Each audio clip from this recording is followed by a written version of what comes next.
ব্যোমকেশের মাঞ্জা, লেখক সুকুমার রায়।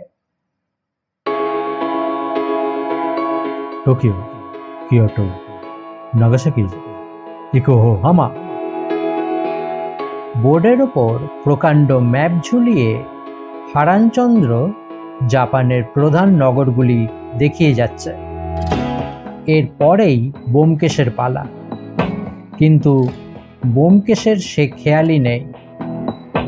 কাল বিকেলে ডাক্তারবাবুর ছোট্ট ছেলেটার সঙ্গে প্যাঁচ খেলতে গিয়ে তার দুটো ঘুড়ি কাটা গিয়েছিল। সে কথাটা ব্যোমকেশ কিছুতেই আর ভুলতে পারছে না। তাই সে বসে বসে সুতোর জন্য কড়া রকমের একটা মাঞ্জা তৈরির উপায় চিন্তা করছে। চিনে সিরিজ গালিয়ে তার মধ্যে বোতলচুর আর কড়কড়ে ক্রোমেরি পাউডার মিশিয়ে সুতোয় মাখালে পর কিরকম চমৎকার মাঞ্জা হবে, সেই কথা ভাবতে ভাবতে উৎসাহে তার দুই চোখ কড়িকাঠের দিকে গোল হয়ে উঠেছে। মনে মনে মাঞ্জা দেওয়া ঘুড়ির সুতোটা সবে তালগাছের আগা পর্যন্ত উঠে আশ্চর্য কায়দায় ডাক্তারের ছেলের ঘুড়িটাকে কাটতে যাচ্ছে, এমন সময় গম্ভীর গলায় ডাক পড়ল, তারপর ব্যোমকেশ, এসো দেখি।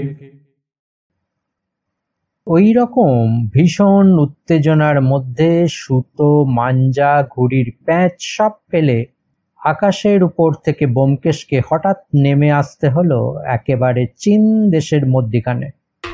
একে তো ও দেশটার সঙ্গে তার পরিচয় খুব বেশি ছিল না, তার উপর যাও দু একটা চীন দেশি নাম সে জানত। ওরকম হঠাৎ নেমে আসবার দরুন সেগুলো তার মাথার মধ্যে কেমন বিচ্ছিরি রকম ঘন্ট পাকিয়ে গেল। পাহাড়, নদী, দেশ, উপদেশের মধ্যে ঢুকতে না ঢুকতে বেচারা বেমালুম পথ হারিয়ে ফেলল। তার কেবলই মনে হতে লাগলো যে চীন দেশের চীনে শিরিষ, তাই দিয়ে হয় মাঞ্জা। মাস্টারমশাই দুইবার তাড়া দিয়ে যখন তৃতীয়বার চড়া গলায় বললেন, চীন দেশের নদী দেখাও, তখন বেচারা একেবারেই দিশেহারা আর মরিয়া মতন হয়ে বলল, সাংহাই। সাংহাই বলবার আর কোনো কারণ ছিল না।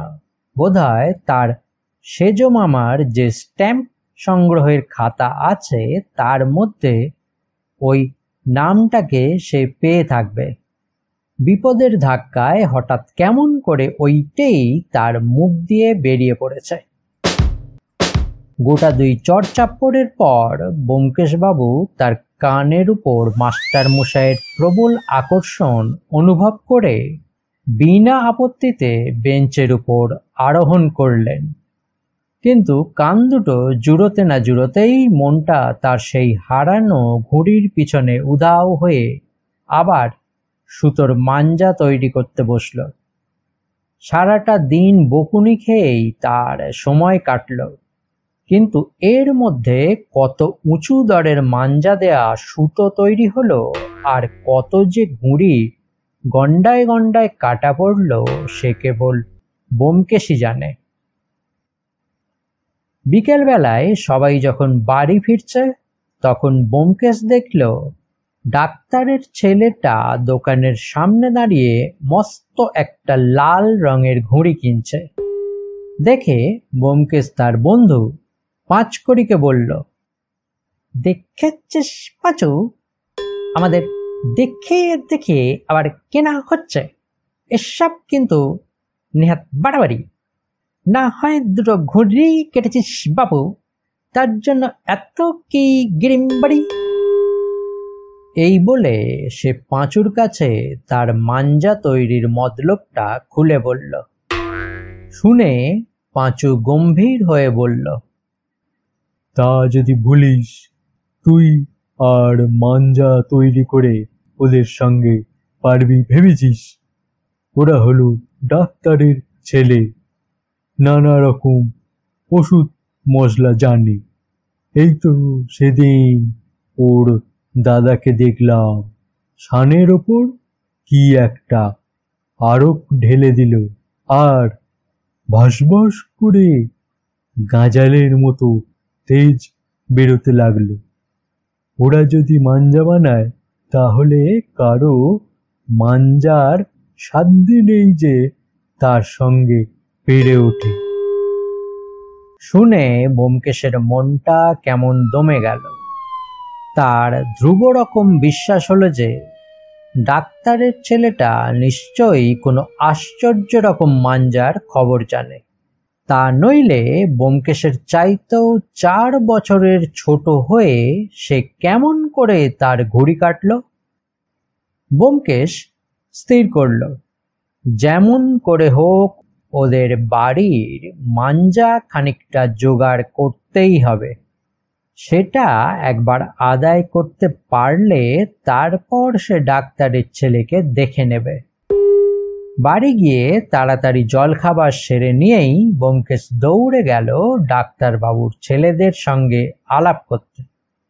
সেখানে গিয়ে সে দেখে কি, কোণের বারান্দায় বসে সেই ছোট্ট ছেলেটা একটা ডাক্তারি খলের মধ্যে কি যেন মশলা ঘুঁটছে। ব্যোমকেশকে দেখেই সে একটা চৌকির তলায় সবটা লুকিয়ে ফেলে সেখান থেকে সরে পড়ল। ব্যোমকেশ মনে মনে বলল, বাবু এখন আর লুকিয়ে করবে কি? তোমার আসল খবর আমি টের পেয়েছি। এই বলে সে এদিক ওদিক তাকিয়ে দেখল কোথাও কেউ নেই। একবার সে ভাবল কেউ আসলে এর একটুখানি চেয়ে নেব। আবার মনে হলো কি জানি চাইলে যদি না দেয়। তারপর ভাবল, দূর, ভারী তো জিনিস, তা আবার চাইবার দরকার কি? এই এতটুকু মাঞ্জা হলেই প্রায় 200 গজ সুতোয় শান দেয়া হবে। এই ভেবে সে চৌকির তলা থেকে এক খাবলা মশলা তুলে নিয়ে দৌড়ে বাড়ি এসে হাজির। আর কি তখন দেরি সয়? দেখতে দেখতে দক্ষিণের বারান্দা জুড়ে সুতো খাটিয়ে মহা উৎসাহে তার মাঞ্জা দেয়া শুরু হলো। যাই বলো, মাঞ্জাটা কিন্তু ভারী অদ্ভুত। কই তেমন কড়কড় করছে না তো। বোধহয় খুব মিহি গুঁড়োয় তৈরি, আর কালো কাঁচের গুঁড়ো। দুঃখের বিষয়, বেচারার কাজটা শেষ না হতেই সন্ধে হয়ে এলো, আর তার বরদা এসে বলল, যা যা, আর সুতো বাগাতে হবে না, এখন পড়কে যা। সে রাত্রিরে ব্যোমকেশের ভালো করে ঘুমই হলো না। সে স্বপ্ন দেখল যে ডাক্তারের ছেলেটা হিংসে করে তার চমৎকার সুতোয় জল ফেলে সব নষ্ট করে দিয়েছে।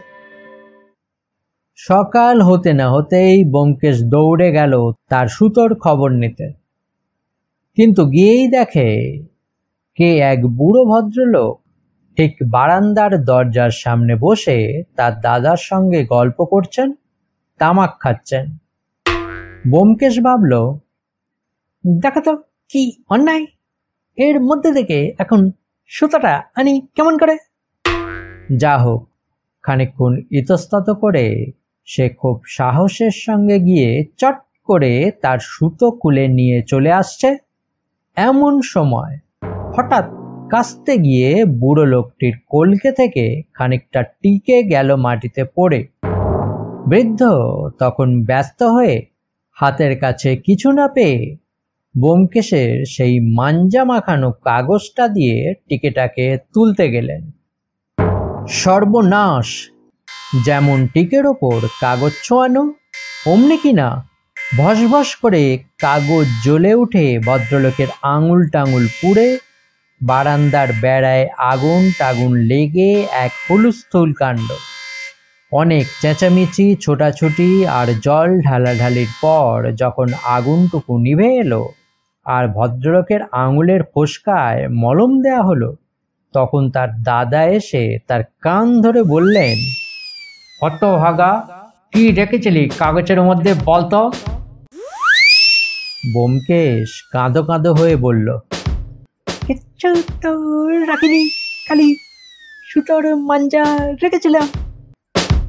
দাদা তার কৈফিয়তটা নিতান্তই আজগুবি মনে করে, আবার ইয়ার্কি হচ্ছে বলে বেশ দু চার ঘা কষিয়ে দিলেন।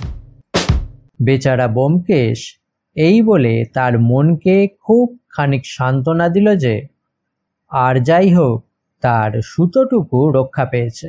ভাগ্যিস সে সময় মতো খুলে এনেছিল, নইলে তার সুতোও যেত, পরিশ্রমও নষ্ট হতো।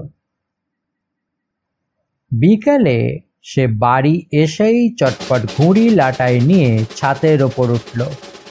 মনে মনে ভাবল, ডাক্তারের পো আজ একবার আসুক না, দেখিয়ে দেব প্যাচ খেলাটা কাকে বলে।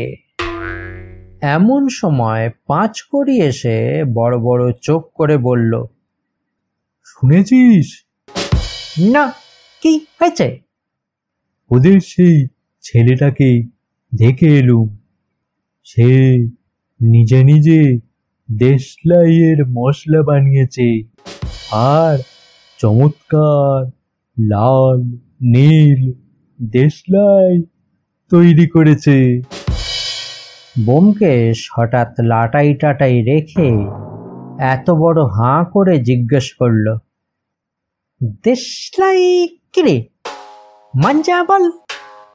বলছি লাল নীল আলো জ্বলছে, তবু বলবে মাঞ্জা। আচ্ছা গাদা যাও। ব্যোমকেশ কোনো জবাব না দিয়ে দেশলাইয়ের মশলা মাখানো সুতোটার দিকে ফ্যাল ফ্যাল করে তাকিয়ে রইল। সেই সময় ডাক্তারদের বাড়ি থেকে লাল রঙের ঘুড়ি উড়ে এসে ঠিক ব্যোমকেশের মাথার উপরে ফরফর করে তাকে যেন ঠাট্টা করতে লাগলো। তখন সে তাড়াতাড়ি নিজের ঘরে বিছানায় গিয়ে শুয়ে পড়ল। বলল, আমার অসুখ করেছে,